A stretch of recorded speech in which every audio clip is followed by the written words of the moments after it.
Vamos para a segunda parte, que é a elaboração de um artigo científico. Então, como a gente já está falando há meia hora, mais ou menos, que toda a nossa avaliação é baseada na produção intelectual.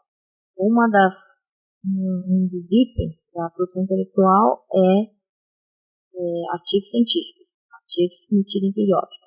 Eu vou contar um pouco como é que faz um artigo científico, né? Eu sei que quem é aluno de doutorado já teve alguma experiência de fazer artigo científico, mas quem está iniciando o mestrado, que não tenha feito iniciação científica, por exemplo, ele não sabe como é que faz um artigo científico. Eu vou contar um pouco, e aí se alguém tiver dúvida.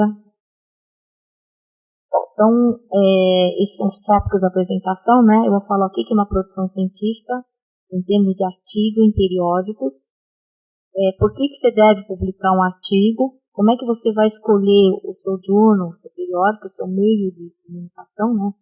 Como é que se escreve, uma estrutura geral de artigo, quais são os componentes do artigo, como é que é avaliado e algumas dicas. Bom, então, como é que está a avaliação, né? Então, o mundo, de modo geral, isso aqui, você conta quantos artigos, como é que está a taxa de crescimento do número de artigos no mundo. Então, todo mundo, as universidades, seja brasileiras, seja estrangeiras, elas são avaliadas de certo modo. E um dos itens é a avaliação da produção científica, através de artigos. Então, queremos não, sim ou não, nós somos avaliados por isso. Então, o mundo inteiro, todo mundo publica artigos, né? E no Brasil também, ele também tem uma evolução, também existe um crescimento. Embora esse dado seja um pouco desatualizado, mas essa é a tendência. Aí, se você for comparar na América Latina, nós também, né, estamos razoavelmente bem, né? Então, nós estamos aqui, né, o Brasil está aqui, então tem Venezuela, Colômbia, Chile, assim por diante. Agora, se você for ver alguns países selecionados, todo mundo já deve ter se deparado, quem faz doutorado, por exemplo, com autores chineses. Olha como é que a China está. Tá? A China, perto de outros países, ela é disparada e nós estamos aqui embaixo. Tá? Então, nós estamos aquém, né, de outros países, como a China, a Alemanha, a Inglaterra e assim por diante. Tá? Bom, então, quais são os motivos, né, de você publicar um artigo? Então, na verdade, escrever um artigo te ajuda a expor as ideias, né? É uma maneira também de você trocar ideias com o orientador e quem está te avaliando, tá? Faz parte do processo de pesquisa, quer dizer, você geralmente vai ter que escrever várias vezes, tá? Escrever artigo não é sentar uma vez e fazer uma vez só. Sabe? Imagine se o Picasso, quando ele pintou o Guernica, ele fez uma vez só. Ele deve ter demorado anos para pintar o Guernica. Então, escrever artigo também é a mesma coisa. Está escrevendo, né? O teu rascunho, joga fora, começa, faz. Existem várias versões, tá? Então, geralmente, a gente sugere que comece a fazer um artigo para congresso, que é menorzinho. O prazo para avaliar trabalhos em congresso geralmente é menor, então você tem um feedback. E a partir da apresentação do trabalho em congresso, você pode ter sugestões para melhorar e estender, com conversa com o seu orientador, né, estender o seu artigo de congresso com um artigo em periódico. Tá? Bom, então, isso aqui, na verdade, são frases que todo mundo diz, né? Então, publicar e divulgar os resultados de uma pesquisa, visando submetê-los à comunidade científica, com fins de avaliar a qualidade de uma proposta teórica ou empírica, seu desenvolvimento e resultados e conclusões. Quer dizer, você vai expor o que você está, quais são as suas hipóteses para a comunidade, para avaliar. Até para você verificar se você está pensando em alguma ideia, alguma proposta boa ou não, tá? Promover uma discussão e análise crítica sobre uma pesquisa realizada. Quer dizer, você vai avaliar se aquela Quer dizer, você pode propor críticas e melhoria de uma pesquisa que foi realizada, né? Você pode estender alguma pesquisa que foi feita e considerar algum aspecto que não foi feito, né? Você colocar a proposta do julgamento de pares, contribuir para o avanço do período de investigação. Quer dizer, você vai escrever para você expor o que você está querendo estudar, a sua nova proposta, que você vai estar contribuindo, né? E essa contribuição ela vai ser avaliada por alguém. Tá? Então, se ela for bem avaliada, significa que você está tendo uma boa contribuição, né? Se você conseguir submeter ou publicar algum artigo. Submeter artigo também mede o desempenho acadêmico. Então, como eu já falei para vocês, os docentes são avaliados por publicação, tá? Também, quando você vai fazer a defesa, como eu falei anteriormente, também existe requisito de publicação. Então, você precisa publicar para você poder depositar sua tese, depositar sua dissertação, tá? E atualmente, isso que eu ia ressaltar é o seguinte, você pode substituir os créditos que vocês precisam fazer para cumprir o mestrado e doutorado através de congresso. Então, quem for ler no site, na nossa proposta de programa, regimento, nas normas específicas do programa, vai ter uma tabela onde existe uma vamos chamar de troca entre aspas, né? Você, por exemplo, para cada congresso existe um número de pontos, um número de créditos equivalente a créditos, né? Então você pode, por exemplo, eu vou dar um exemplo, sei lá, você tem um artigo que pode fazer uma equivalência de uma disciplina. Por exemplo, um congresso vale 4 pontos, tá? Que é meia disciplina. Então, você pode utilizar a sua produção como aluno substituir crédito aula. Tá? Então, é uma coisa que eu recomendo todo mundo fazer, né? Afinal, você submeter um artigo, ser apresentado um artigo e transformar esse artigo em congresso ou artigo publicado em periódico em crédito aula. Tá? Então, um artigo, ele substitui uma disciplina. São 8 créditos. Bom, e também, para aqueles que querem seguir a carreira acadêmica, por exemplo, ele qualifica em congressos, em cursos de ingresso. Né? Então, todo concurso de ingresso em instituições de ensino superior, a primeira coisa que eles vão verificar é qual que é a sua produção intelectual. É um critério para contratação, critério de concurso, né? E também, quando você vai pedir alguma coisa para a obra de fomento, seja CNPq, CAPES, FAPESP, por exemplo, Bolsa Sanduíche, a primeira coisa que quem for avaliar vai ver quanto ele produziu. Se ele teve alguma experiência com artigo em congresso, por exemplo, né? Então, existem 1000 motivos para você publicar, submeter um artigo em periódico, né? Esse é um deles, né? Qualifica melhor junto ao órgão de fomento com cursos de ingresso. Nós temos requisito para defesa e substitui crédito de aula. Bom, então, isso eu também já falei para vocês numa outra hora, né? Que faz parte, compõe indicadores de desempenho do programa, quer dizer, dentro da avaliação CAPES, novamente, dentro da avaliação CAPES, a produção científica, a produção intelectual de artigos tem um peso muito grande nessa avaliação. E a outra coisa é que demonstra a capacidade de criação de pesquisa do orientador coordenador de pesquisa, né? Para publicar conjuntamente com participantes de projeto também mostra o quanto ele lidera no grupo, tá? Também faz parte compor indicadores de desempenho de pesquisador e participantes. Quer dizer, o fato de você publicar, ele gera uma sinergia em várias coisas, né? Então, ele vai mexer no grupo de pesquisa, ele vai mexer na avaliação do programa, ele vai verificar o quanto o seu orientador, você vai fazer parte do grupo de projeto de pesquisa, né? Então, anualmente, são abertos editais de projetos de pesquisa. Então, tem o edital universal, por exemplo, do CNPq, isso que eu estou me lembrando. Tem outros editais. Então, quem tem acesso à plataforma Carlos Chagas, quando vocês abrirem a plataforma Carlos Chagas, tem edital todos abertos, né? Então, o fato de você ter uma boa produção é um pré-requisito para você poder participar, para poder submeter projetos de pesquisa. Bom, então a primeira coisa, quando você está escrevendo, na verdade são várias coisas que eu vou falar. Então primeiro eu vou falar como é que você vai escolher o periódico. Tá?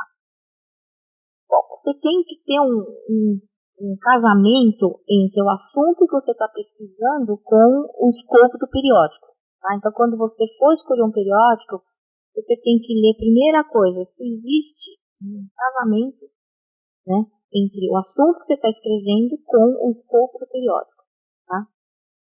Então, eu acho que vale a pena você pegar uma amostra do artigo do periódico que você está querendo fazer uma leitura dos resumos, para ver se existe, né, sinergia, né, entre o que você está querendo escrever, o assunto de pesquisa, com o periódico. Tá? Uma sugestão é vocês verificarem, olharem a classificação do Qualis, mas isso eu não queria que você ficasse restrito a web Qualis da CAPES para escolher o periódico, né? Então, a CAPES, ela só vai ter na base deles periódicos onde alguém publicou alguma coisa no Brasil, todos os programas. Periódicos que ninguém publicou não está na base Qualis, tá? Então, se vocês forem consultar a Qualis, a primeira opção seria escolher periódicos de estratos superiores. Tá? Seria o A1, A2, B1. Tá? Uma sugestão é o seguinte, evitar submeter em periódicos não bem classificados, estratos piores. Porque o trabalho para você submeter é quase igual e a visibilidade do seu trabalho é menor. A chance de alguém citar o seu trabalho é menor se você estiver submetendo um periódico de status inferiores. Se você submeter um status superior, depois eu vou dizer por que está nesses status superiores. Existem alguns critérios para estar no status superior. Tá? Então, isso que eu queria chamar a atenção. Nem todos os periódicos estão cadastrados no Qualis. Então, o Qualis é um conjunto de periódicos. Tá? Quem conseguir submeter alguma coisa está no web Qualis. Se não conseguiu, não está. Tá? Então, são sugestões.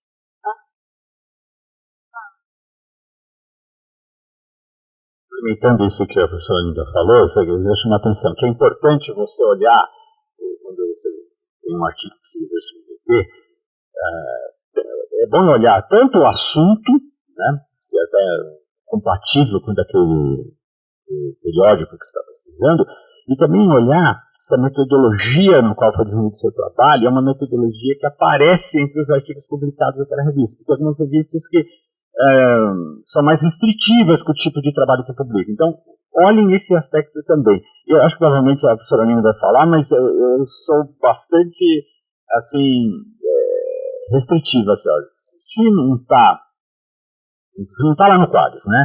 Ou não está nos extratos menores do Qualis. E não estando no Qualis, se não tiver no Web of Science, se não tiver no Scopus, não tiver no Cielo, esquece. Não vale a pena o trabalho de submeter. Então eu vou mostrar um pouco como é que é a cara do Web Qualis. Então o mundo da CAPES, esse é o universo, né? Então esse é o site, Qualis CAPES, tá? Então você vai consultar qual é o periódico que você quer, né? Então você pode escolher aqui. Então vamos consultar. Dentro do consultar, você vai escolher a área de engenharia 6, que é a nossa área, né? E aí você tem os vários extratos, tá? Ou se não, se você quiser a lista completa, ele vai soltar, né, a lista completa. Aí você pode gerar em PDF, você pode guardar em Excel e assim por diante. Tá? Então, vou dar alguns exemplos de periódicos. Então, essa é a cara. Né? Então, tá vendo? Eu peguei do extrato A1, né? Tem a lista por ordem alfabética. Tá?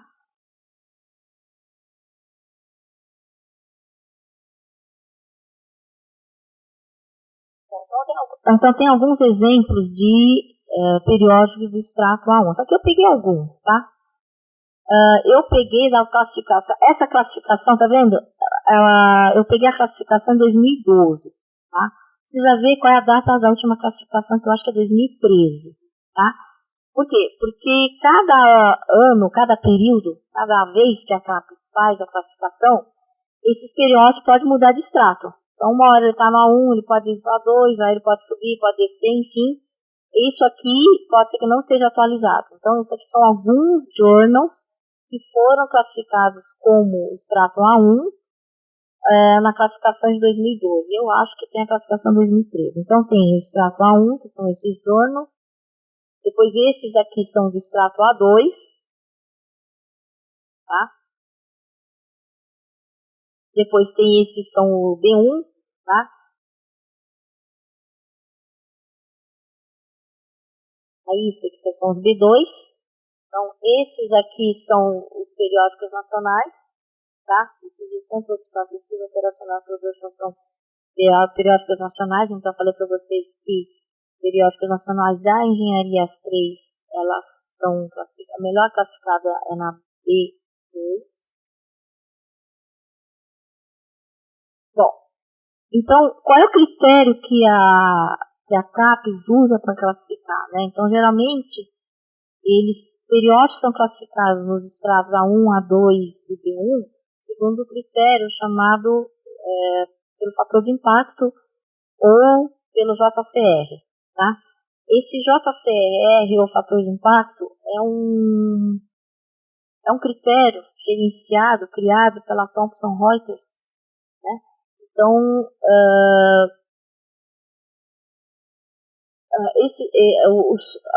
os periódicos foram porque alguém publicou, nos periódicos que tem JCR, a CAPES ela vai classificar em A1, A2 e B1.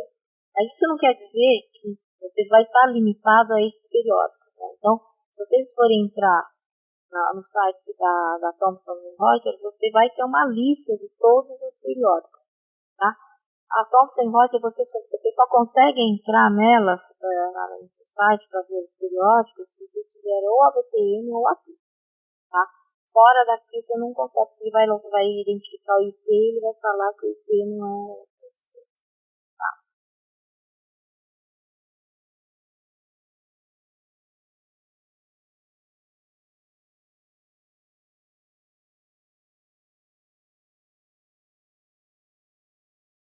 Eu acho que não, porque se eu estiver na minha casa e não tiver VPN, eu não consigo entrar. Você entra na página, mas você não consegue entrar aqui. Você não consegue entrar. Você entra na página, você não consegue ver. Então tem que ter a VPN para você ter essa lista de Thomson Reuters. Bom, então na verdade a Qualis é uma referência. Então, se por exemplo, se você tiver interessado em algum periódico e não tiver na Qualis, não se desespere. Mas se ela tiver, por exemplo, um JCR alto, ele é um periódico bem qualificado, né? Então, o que esse JCR seria, na verdade, quantas vezes, o número médio de vezes, vamos dizer, que um artigo é citado. Então, quanto mais citado, mais lido o artigo é, quando você faz um artigo, você vai ter que fazer referência, mais citado ele é, melhor ele está citado. Tá? Então, tem a ver com o número de vezes que ele foi lido, o número de vezes que foi referenciado. Tá?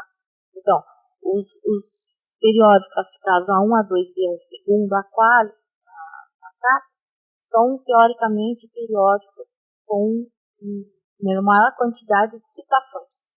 Tá? Mas se vocês forem escolher que não tiver na Qualis, não se desespere. Mas se ela tiver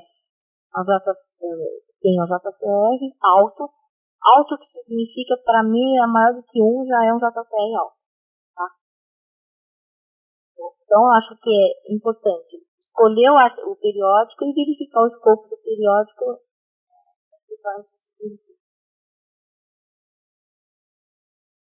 Bom, então é que eu falei para vocês, caso não esteja na base Qualis, não se desespere. Se ela estiver indexada na Scopus, na Web of Science, esqueci do Cielo.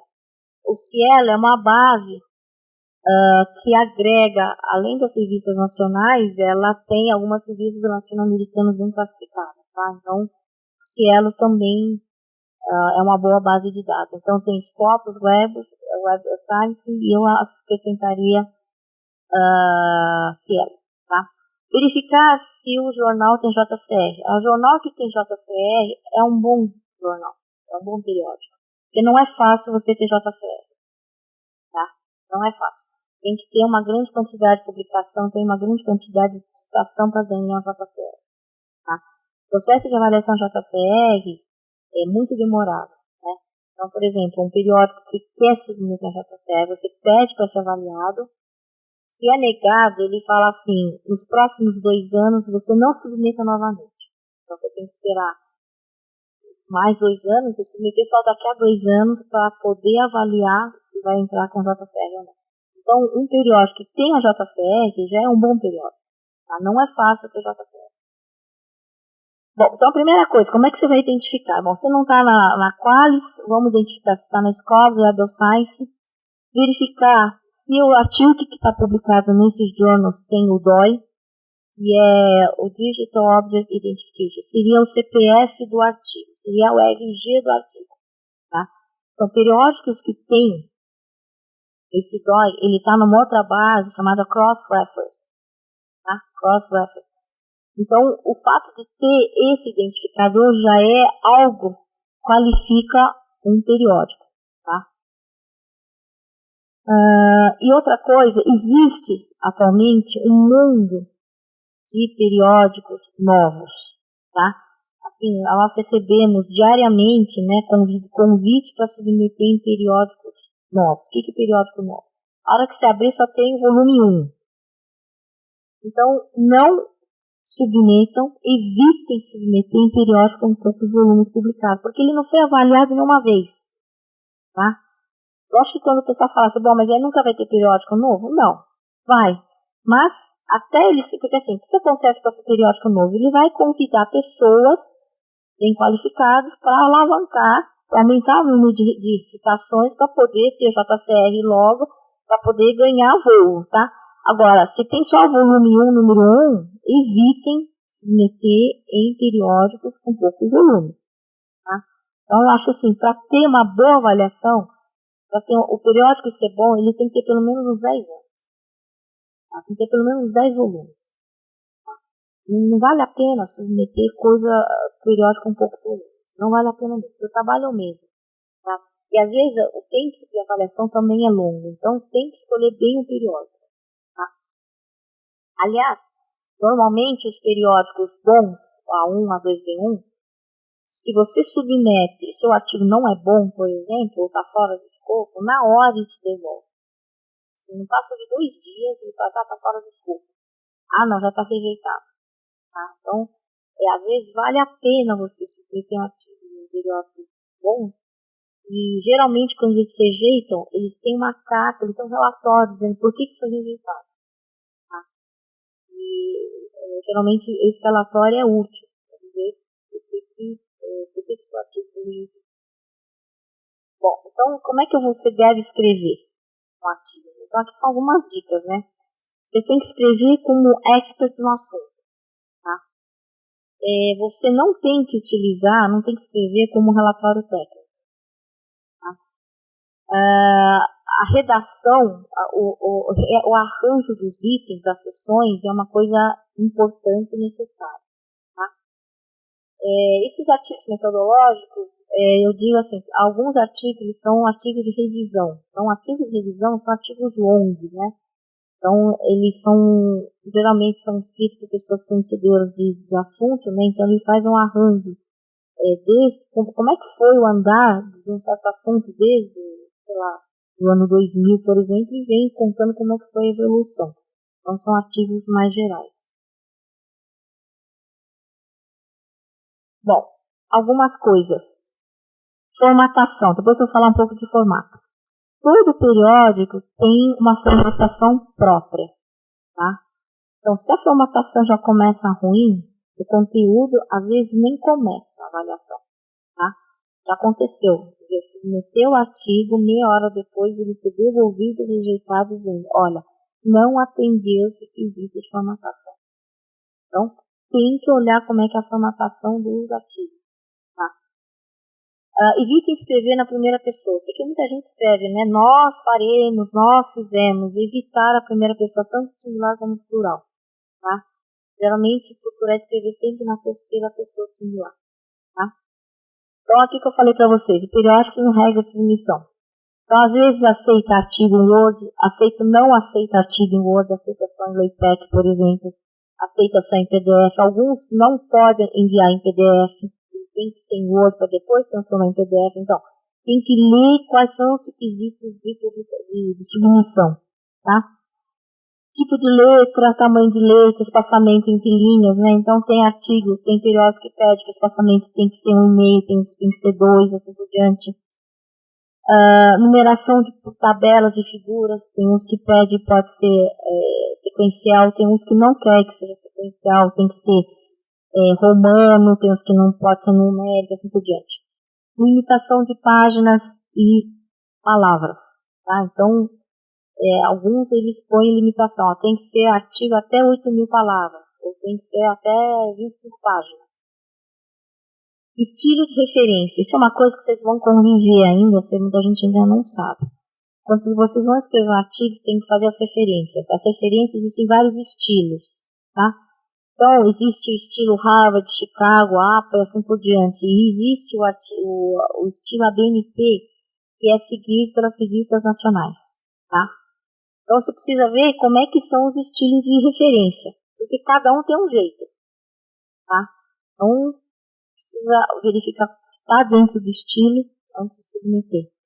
Então, sigam as regras, porque isso é motivo de atraso para começar a avaliação.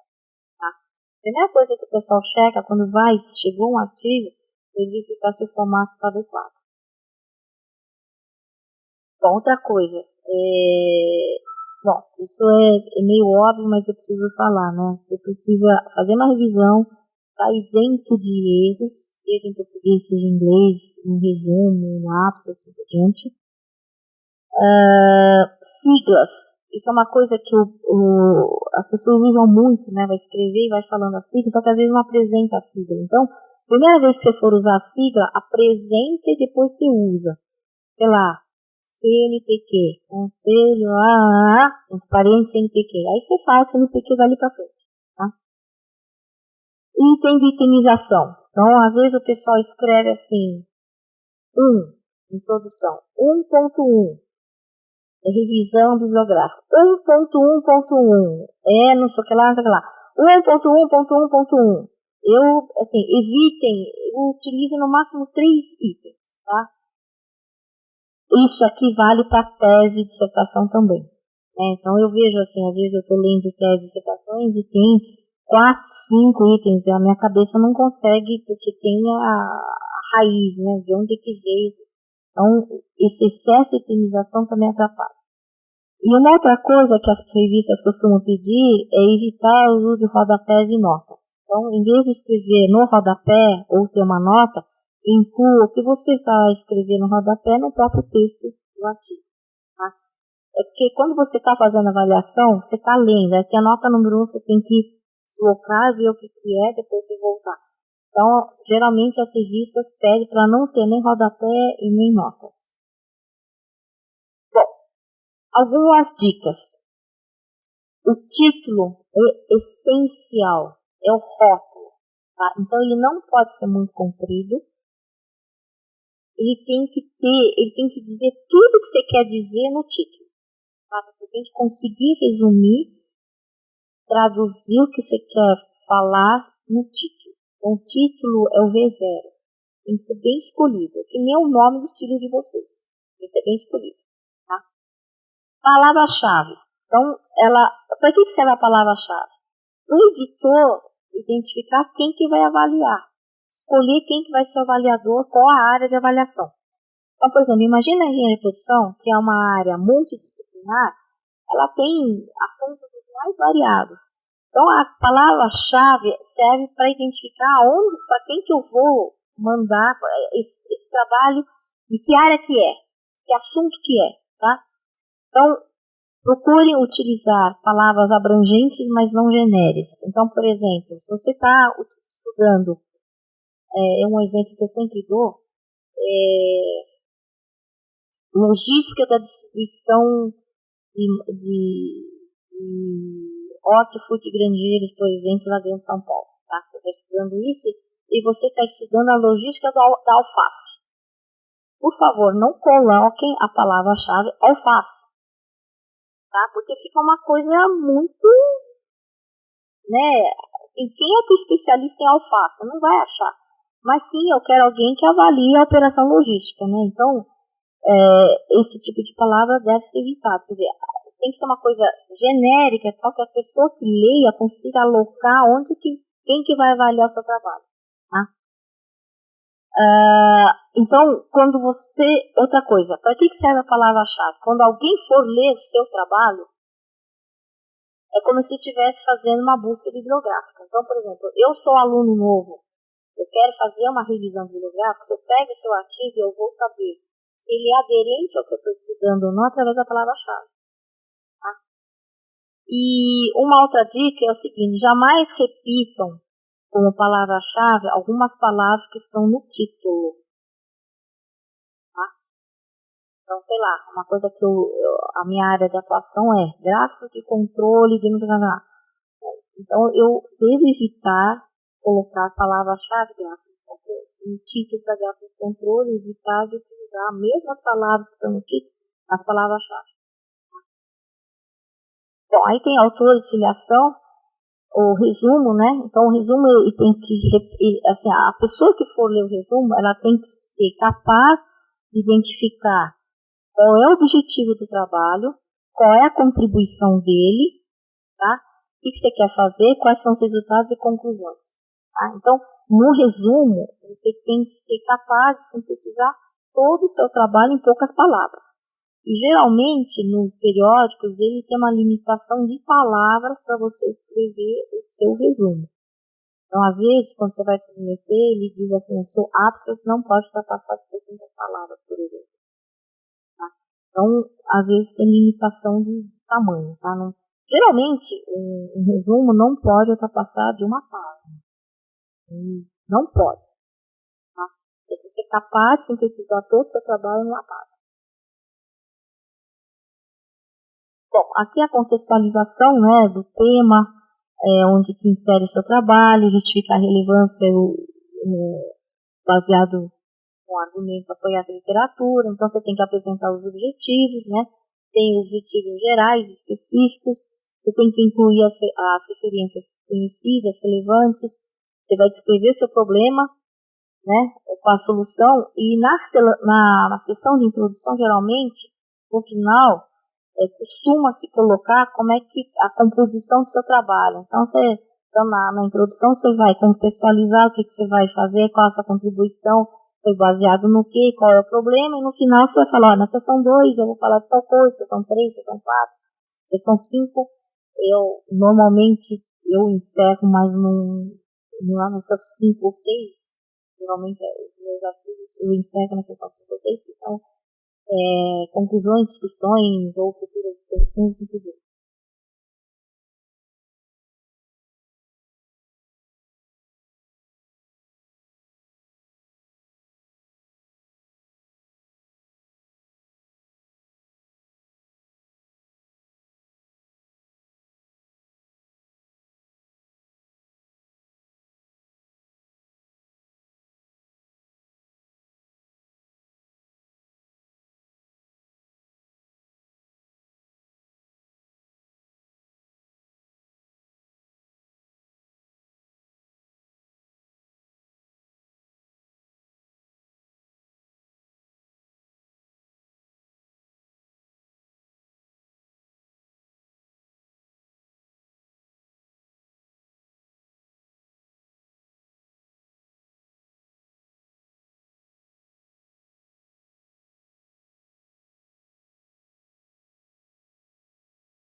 Estou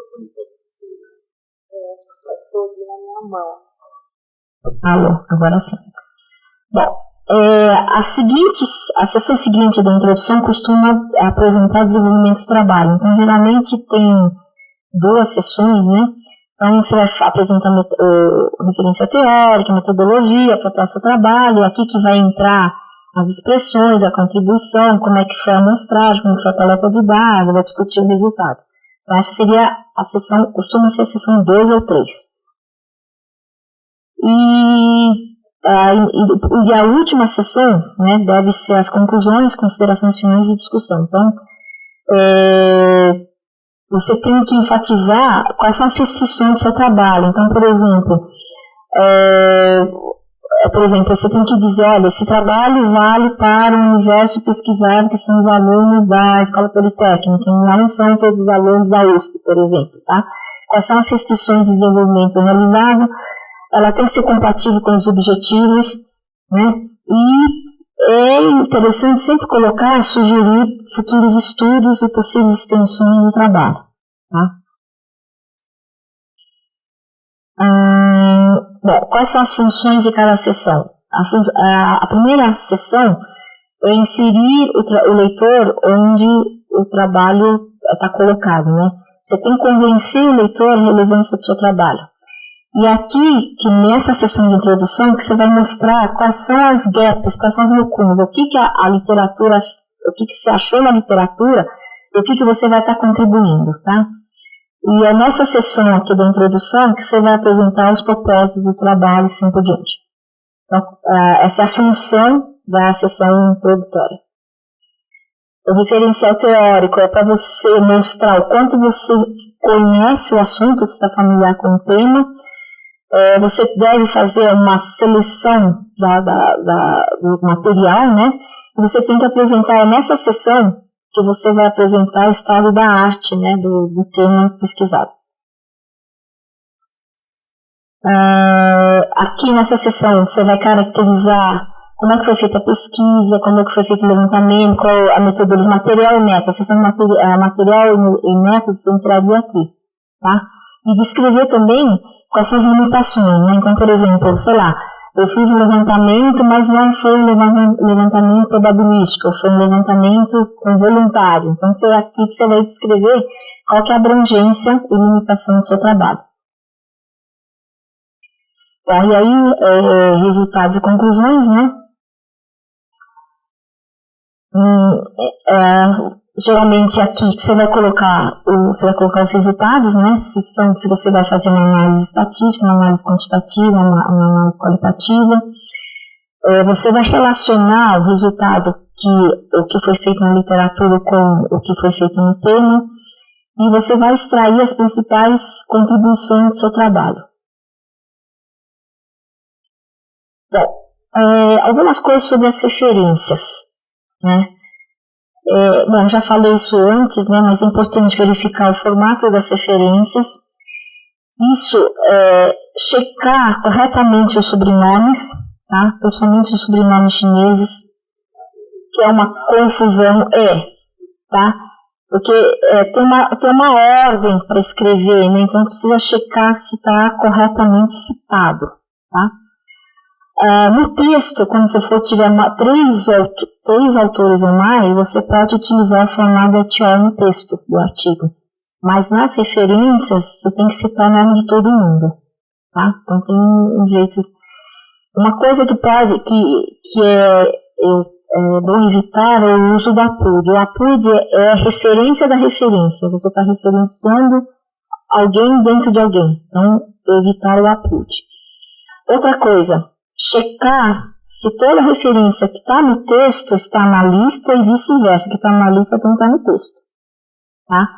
Então, às vezes, foge. Procure utilizar referências atualizadas. E outra coisa é, quando você vai submeter em periódicos internacionais, evitem colocar trabalho de congressos ou dissertações em português, né? Porque se a pessoa quiser saber do que se trata, não vai conseguir entender. Então, evitem colocar referências de congressos, dissertações que não estejam em língua inglesa. Mesmo a língua inglesa, não é muito bom, não é desejável colocar congressos nas referências. Geralmente são mais periódicos ou livros. Tá? Bom, equações.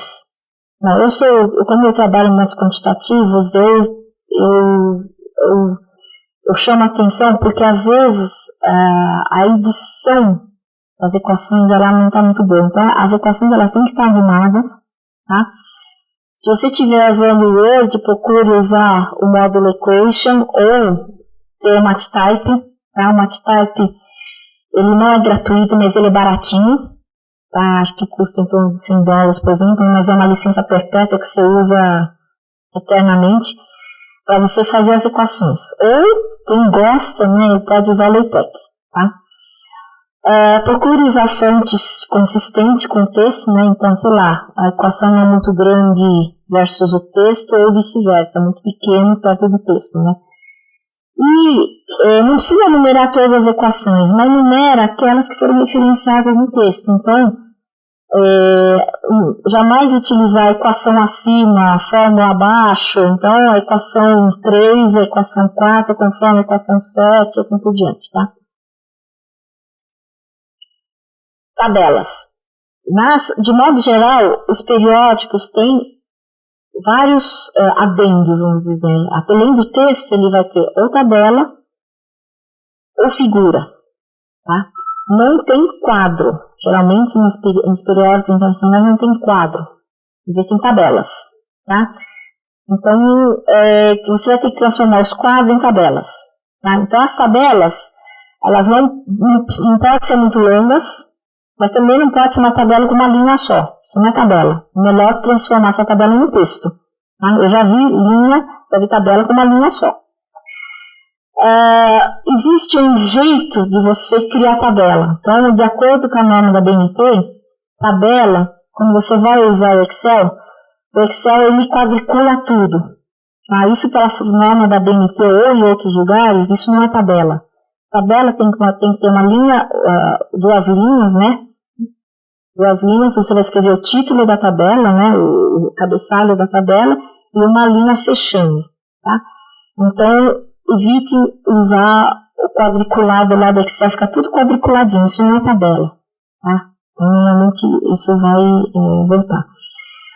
Informa a fonte da tabela que você está utilizando, né? Então, sei lá, segundo o Banco Central, IBGE, então fonte, IBGE, fonte do Banco Central, ou, se for a sua tabela, fonte autores. A tabela sempre tem que ter um título, né? Então, você vai escrever, tabela 2 é distribuição de renda do Estado de São Paulo. Tem que ser sempre um título, né? Geralmente é embaixo, tá? Aí depende um pouco da revista, mas geralmente é embaixo. Tem que ter o cabeçalho, né, que é separado por duas linhas, né, então, tem o teto, tem a base, depois tem a base para fechar a tabela. Então, isso é uma tabela. Sem linhas horizontais e verticais, todas as direções possíveis. Evitem duplicidade de informação. Às vezes a pessoa quer construir a mesma informação em duas tabelas diferentes. Então, procurem juntar tudo numa tabela só, por exemplo. Tá? A tabela ela sempre tem que estar referenciada no texto. Então, a tabela 2, tabela 3, não tabela acima, tabela abaixo, tabela assim por diante. Tá? E quando vocês forem colocar números na tabela, coloquem de 2 a 4 casas decimais. Eu já vi casos que o pessoal coloca 9, 10, não precisa. Tá? Então, de 2 a 3 casas decimais está de bom tamanho. Gráficos. Os gráficos, eles são referenciados como figuras. Tá? Então, quando vocês forem construir os gráficos eles têm que ser informativos. Você tem que escolher um gráfico apropriado para representar o que você quer fazer. Né? Então, sei lá, se precisa avaliar, é melhor fazer um gráfico de base ou diagrama circular? Diagrama circular é a torta. Tá? Então, torta é o seguinte, você tem que olhar para o diagrama circular e contar tudo. Você tem que olhar e já enxergar tudo. Então, quando você tiver, por exemplo, porcentagem muito próxima, o diagrama circular não é capaz de distinguir. Então, sei lá, você tem 3 categorias, é 33, 34, 32. Você não vai conseguir enxergar pela torta, mas num gráfico de barra você consegue ver, porque pela altura não vai estar mais baixinho, está mais alto. Então, para o gráfico de barra, você vai conseguir distinguir melhor. Então, tem que fazer uma avaliação. O pessoal adora fazer diagrama circular, só que às vezes não é o mais adequado para representar o seu trabalho, o seu resultado. Então, tem que fazer uma escolha adequada do gráfico, né? Procurem. Aqui o gráfico colorido, normalmente nas revistas, eles aceitam publicação online com gráfico colorido, quando vai imprimir é branco e preto. E se você quer que seja gráfico colorido, você tem que pagar. E não é barato. Tá? Então, eu acho que já que eu tenho que fazer, vamos fazer branco e preto, por exemplo, ou se quer fazer o colorido, mas se tem que ter ciência que na hora que você for escolher as cores, por exemplo, no branco e preto tem que estar legível. Se você for escolher, sei lá, no colorido, o azul marinho e o vermelho, por exemplo, no branco e preto vai ficar tudo igual. Tá? Então tem que saber escolher a legenda, na hora de lembrar que a maioria deles é branco e preto. Você quer a figura colorida, uma impressa, é muito cara, mais ou menos em torno de $100. Tá? Exatamente, tem uns que não aceitam, mas ao online normalmente eles aceitam, mas na impressa, de graça, nunca. Tá? Às vezes, quando você tiver os valores numéricos muito próximos, ao invés de você construir uma tabela, talvez seja melhor, inclusive se você fazer um gráfico, você não vai perceber muita diferença, talvez seja melhor você fazer uma tabela. Tá? Então, às vezes, vale a pena você avaliar se é melhor você mostrar seus resultados sob forma de tabela ou sob forma de gráfico. Tá? Saber o que é melhor. Então, isso aqui é avaliar o que é mais informativo. Tá? Então, a tabela e o gráfico, ela tem a função de dar informação. Então, você precisa escolher qual que é mais informativo para vocês colocarem no artigo. Então, nos artigos sempre vai ter figura, né? Então, vai ter figura. Não esqueçam, quando vocês forem fazer gráficos, de colocar o eixo dos gráficos. Então, se você estiver fazendo um gráfico de dispersão com 2 eixos, não esqueçam de dar nome. Então, por exemplo, outro dia apareceu na Folha de São Paulo, acho que foi no domingo, um monte de gráficos sem eixo nenhum. Você tinha que adivinhar o que é, só tinha os números, 10, 20, 30, mas não sabia o que é. Então, precisa colocar o nome nos eixos, tá? A escala que você está utilizando, tá? E referenciar toda a figura. Então, se você está construindo uma figura, essa figura tem que estar no texto. Então, a figura 3 mostra, sei lá o quê. Figura 4, não sei lá. Então, tem que estar referenciada no texto. Bom, e por fim, é sempre bom agradecer, principalmente quem é bolsista, órgãos de fomento, né, agradecer CNPq, CAPES, agradecer os revisores anônimos, porque o trabalho de revisores é voluntário. Bom, antes de submeter, então já fiz artigo, já escrevi. Fazer uma revisão, né, se tem erro de concordância, preparar uma carta de submissão, tá? Geralmente nos periódicos estrangeiros eles pedem uma carta de submissão e nessa carta de submissão você vai colocar, né, estou submetendo, colocar geralmente o título, o artigo, os autores e costuma colocar alguns resultados, né? Esse artigo tratou de não sei lá e obter os seguintes resultados, o resumo do resumo, tá?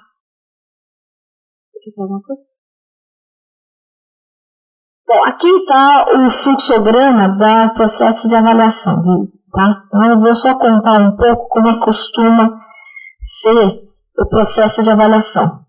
Eu estou sem o contador aqui, mas vamos lá. Então, começa aqui nos autores, tá? Então, os autores, ele tem a versão submetida. A primeira coisa que vai ser avaliada se o formato está adequado. Se não tiver adequado, vai pedir as correções e vai voltar para os autores. Tá? Então, se o formato estiver adequado, ele vai para o editor-chefe e vai verificar se está dentro do escopo.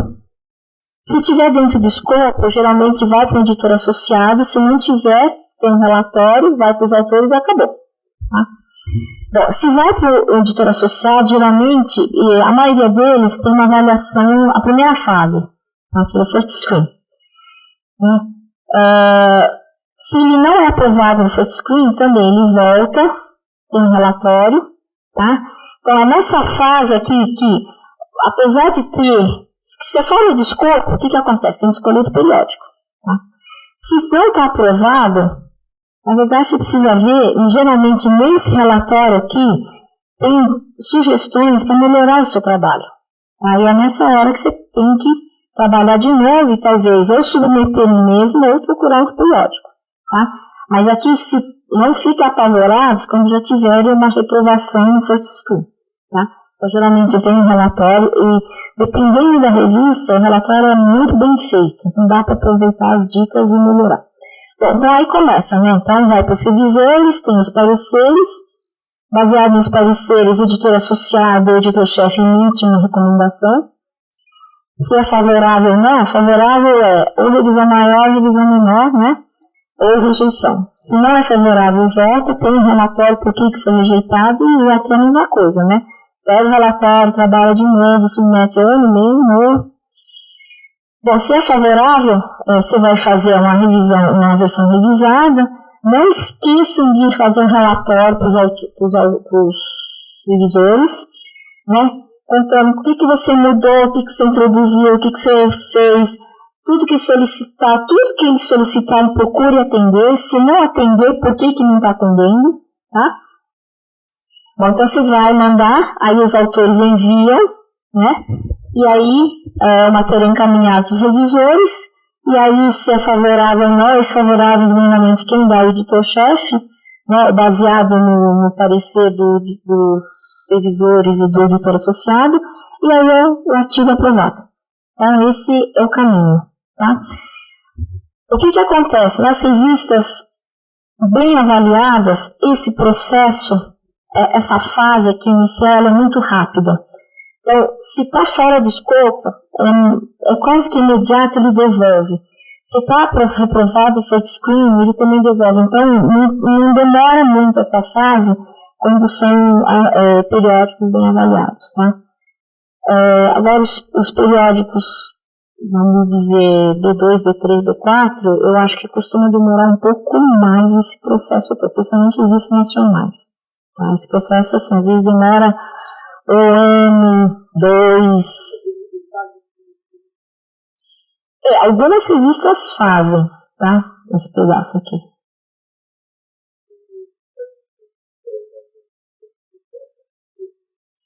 Olha, eu vou dizer da minha experiência, não sei dos outros. Eu já tive experiência que o artigo foi aprovado assim em 4 dias. Mas isso foi recorde. Acho que o cara leu, o editor leu, gostou, leu que aprovou. E não era uma revista mal classificada, não. Agora, tem casos, por exemplo, a minha experiência diz que é 8 meses, mais ou menos, esse processo todo. Tá? Se estiver demorando muito, você pode escrever e perguntar como é que tá, né? Mais ou menos 8 meses é um tempo médio para esse processo todo. Tá? Mas eu já tive recorde de aprovar bem rápido. Mas isso depende da revista. Tá?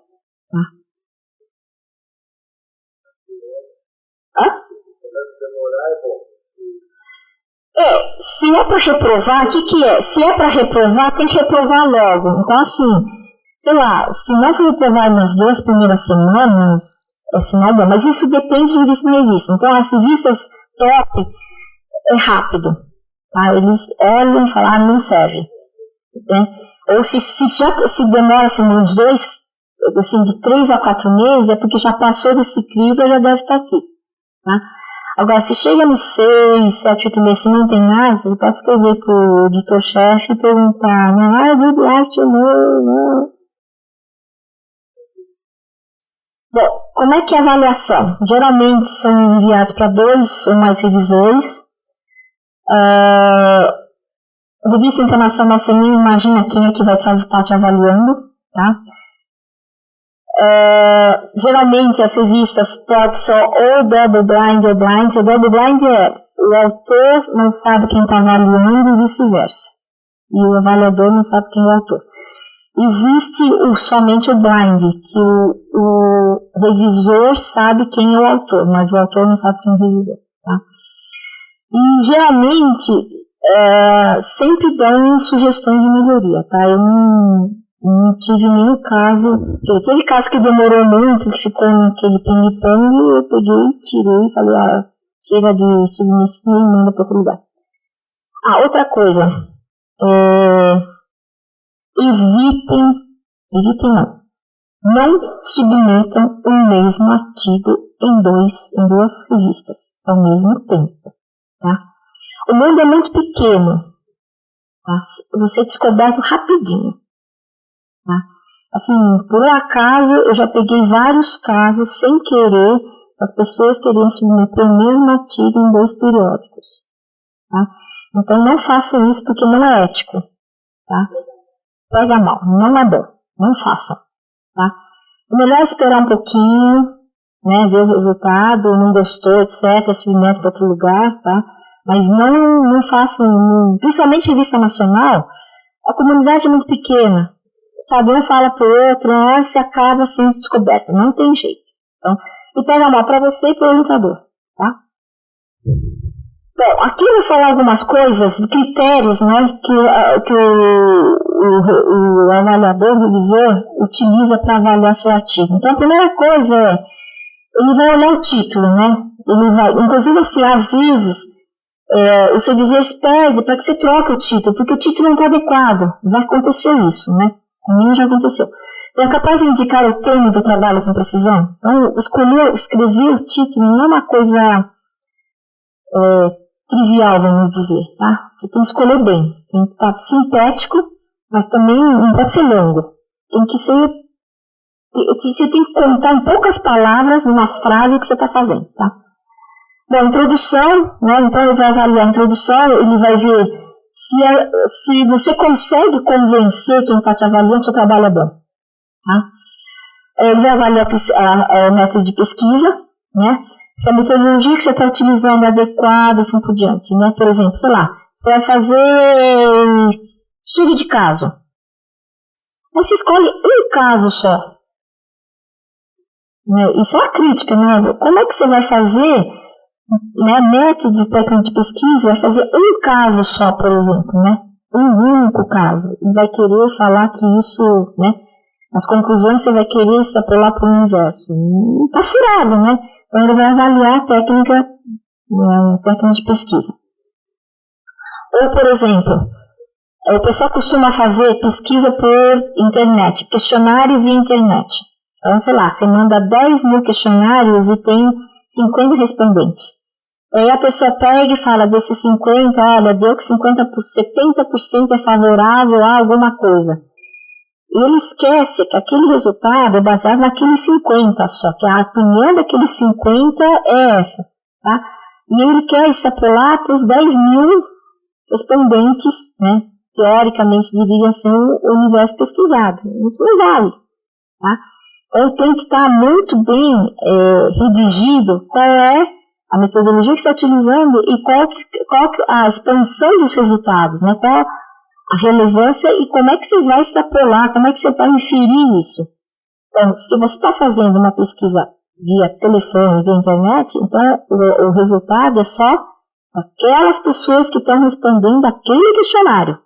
Você não pode dizer quem não respondeu o questionário. Tá? Bom, então aí os resultados são compatíveis com a proposta, conclusões, referências, né? Aqui uma coisa que eles verificam, às vezes, se as referências são atuais, muitas vezes eles pedem que inclua referências mais atuais. Bom, o que mais? Aqui. Bom, as categorias, né, de resultado de avaliação. Então, rejeitado, o assunto é relevante, quais são os motivos? Né? O assunto é relevante, metodologia inadequada, erros. Aqui não só erro de concordância, mas erros metodológicos, por exemplo, né? A sessão não está bem estruturada, tem pouca contribuição. Existe que as pessoas pedem que faça uma versão revisada e pedem para resubmeter. É um artigo interessante, mas essa revisão requer um trabalho substancial. E existe a revisão maior, que pede um monte de alteração, mas as conclusões elas não estão comprometidas. Esse é o mais comum. Bom, quando você está fazendo a versão revisar, você tem que responder o que os revisores estão pedindo, né? Então, mantenha sempre a resposta positiva, sim, eu farei, né? Vou procurar fazer, farei as alterações solicitadas. Se você não concorda, procure não argumentar, mas discutir, justificar por que você não está atendendo o que ele está pedindo. Então, você pode atender de várias maneiras. Então, por exemplo, às vezes ele pede uma coisa que equivaleria a fazer uma outra pesquisa, né? Às vezes o revisor pede. Então, o que você faz? Você pega e fala, olha, futuros trabalhos. Não é possível, extensão o que ele está pedindo, né? Então, procurar, não falar, não vou fazer, mas a sugestão, às vezes, o que ele está pedindo é uma coisa que é um outro trabalho, tá? Ou então você procura, você pode dizer, olha, você vai dizer, olha, tal aspecto não foi explorado, porém faz entrar como futuros trabalhos. Então, sim. Exatamente. Então você não pode dizer, olha, eu não vou fazer, eu não quero fazer, não gostei do que você pediu.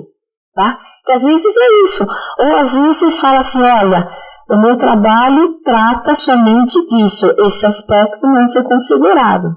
E aí você fala, mas podemos fazer no futuro trabalho. Tá bom. Né? Quer dizer, você não está chateando ninguém. Tá? Então, diga sim, se você puder atender as sugestões, esclarecer por que você não está fazendo, né? E uma coisa que costuma as pessoas colocar é identificar no relatório. Então, esse relatório, ele vai para os revisores, né? Então, geralmente as pessoas assinam, tá?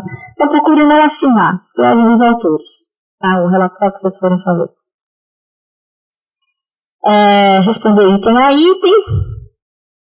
Outra coisa, se você tem 2 revisores, 3 revisores, façam 3 relatórios, façam o número de relatórios igual ao número de revisores. Tá? Os revisores, diferentes revisores podem pedir a mesma coisa. Só que jamais vocês escrevam o seguinte, olha, a minha resposta está dada ao revisor número 1. Porque o revisor, às vezes, ele só vai receber o relatório dele, ele não tem acesso a outros. Às vezes ele tem de todos, mas é mais elegante se você escrever, né, de novo. Pode até copiar e colar, tá? Mas é deselegante você falar, olha, já respondi, está na revisor. Tá? Explique. Outra coisa, você tem que fazer um relatório e depois você tem que escrever uma carta para o editor-chefe dizendo como é que você fez a alteração. Então você tem que dizer, olha, todas as alterações foram atendidas, o que eu mudei, o que eu não mudei, etc, etc. Então você tem que fazer uma carta para o editor-chefe explicando como é que foram as alterações, né, apontar o que você fez. E uma outra coisa, jamais desista quando você está fazendo revisão. Né? E outra coisa, se for pedido uma revisão menor, quer dizer, poucas alterações, não faça além do que ele está pedindo. Tá? Isso pode dar uma encrenca. Você quer fazer mais do que está pedindo? Não. Faça o que ele está pedindo e acabou. Tá? Finalmente, não desista adiante da primeira rejeição. Isso acontece nas melhores famílias. Todo mundo já teve a primeira rejeição. Não fique desesperado, nem chateados. Tá? Continue tentando. Tem que escolher um periódico adequado. Aproveite as sugestões. Tá? E assim, você tem que achar, se o seu trabalho é bom, você vai achar algum periódico adequado para publicar o que você fez. Tá?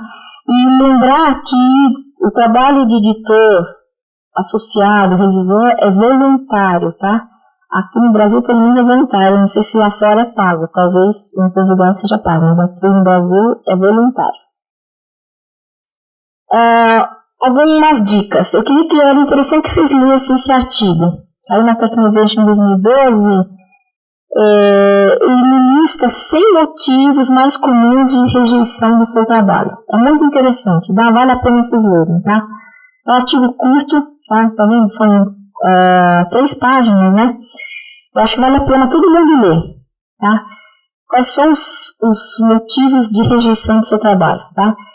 E esse site, ele é um site construído por um professor da Universidade Federal de São Carlos, um professor de física, que ele fala como é que tem que fazer a escrita científica. Então ele fala essas coisas que eu falei de título, do inglês, então ele dá vários exemplos, né? Como é que tem que escrever, então ele dá o que é adequado, o que é inadequado, etc. Então eu acho que vale a pena vocês olharem esse site aqui, tá?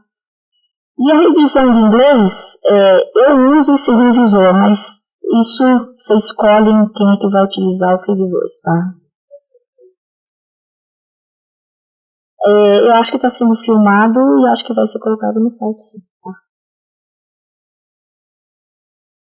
Bom, eu vou falar um pouco da revista Production, porque eu era até dezembro do ano passado editor-chefe. Então eu vou contar como é que é o processo de avaliação, tá? Então eu tenho todo periódico, tem um site para submeter, então tem um site.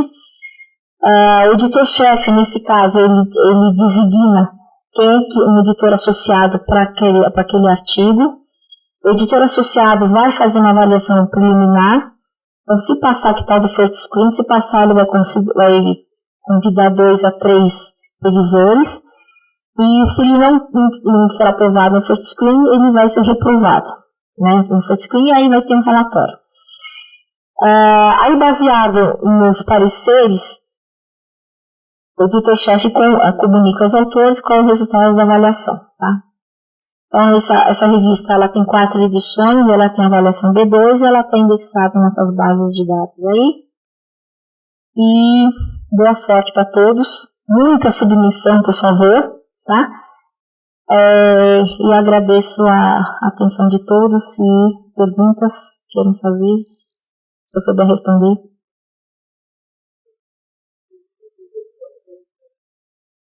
Espera aí que ele vai te dar o microfone. Quando você tem um artigo rejeitado, você não envia para a mesma revista, você pode enviar para outras. Só se você mexer, pode. Se você mexer bastante. Pode mexer de novo. Você pode até assim, essa é uma resubmissão do artigo número tal, dá o número da referência, não sei o que lá, você pode até anexar o que foi rejeitado e você escreveu, olha, eu mudei aqui, mudei ali, fiz aqui, etc. Você pode. Não é proibido você submeter novamente no mesmo periódico. E quando vem para você fazer alguma alteração, basicamente fazendo essas alterações ele vai ser publicado? Depende. Então, por exemplo, tem várias rodadas, tá? Porque às vezes você acha que você atendeu, mas o revisor, o editor, acha que não. Então tem a segunda rodada, tá? Algumas revistas têm várias rodadas, tá? E às vezes você faz 1, 2, aí na terceira o cara fala assim, rejeita. Aí você quer bater em todo mundo, mas já aconteceu, né? Então você faz a primeira, você manda, ele não está satisfeito, aí tem a segunda, tem a terceira, e lá pelas tantas, rejeitou, não sei por que cargas d'água. Bom, nessa hora você não vai falar nada, você pega, junta e fala e submete para outro lugar.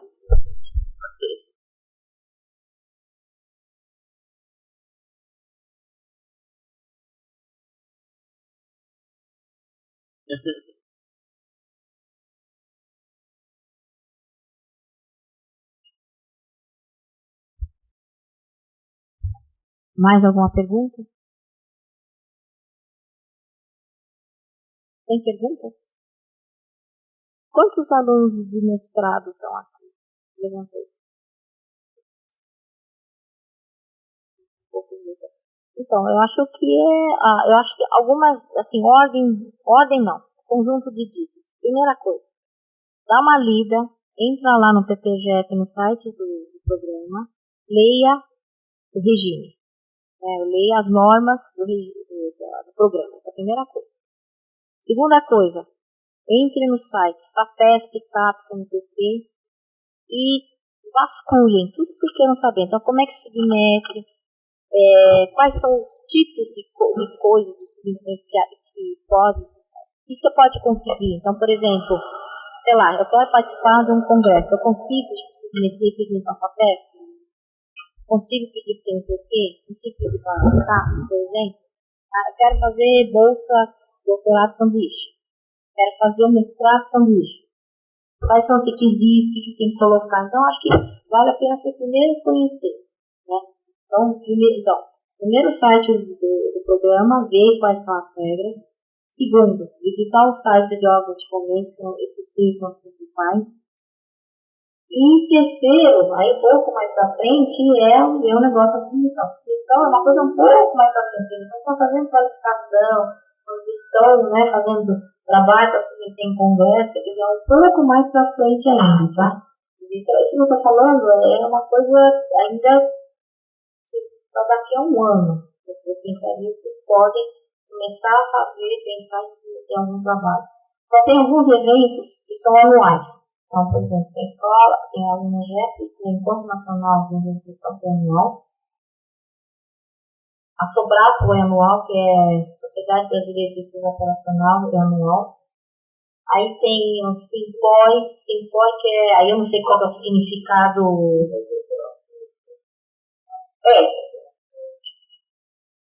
Tem o SINPOI, eu só sei a sigla, mas o significado eu não sei. Tá? Então, tem o SINPOI, tem o CIPEP. Tem tem um contexto, e aí internacional tem o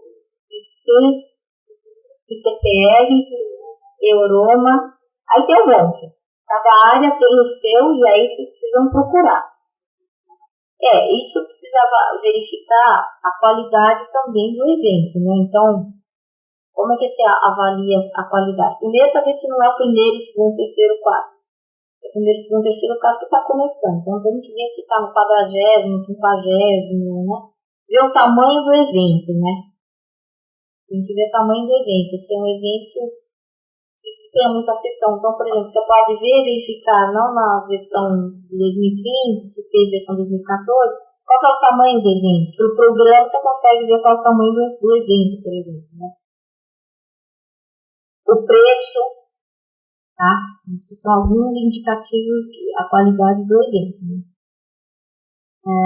Então, acho que essas coisas vocês podem, assim, com o passar do tempo, vocês vão descobrir, junto com o orientador de vocês, se tem algum evento de interesse dele. Selma, quer alguma coisa para falar? Então, a pessoa, o Dario chegou agora pouco, que é do Gol, o Fernando já vai perguntar. Alguém tem mais alguma pergunta? Todos impedidos? Já está pronto isso? Então, eu convido todos a tomar um lanche, um brunch, um café da manhã, alguma coisa. É na sala 116? Na sala 116, tá?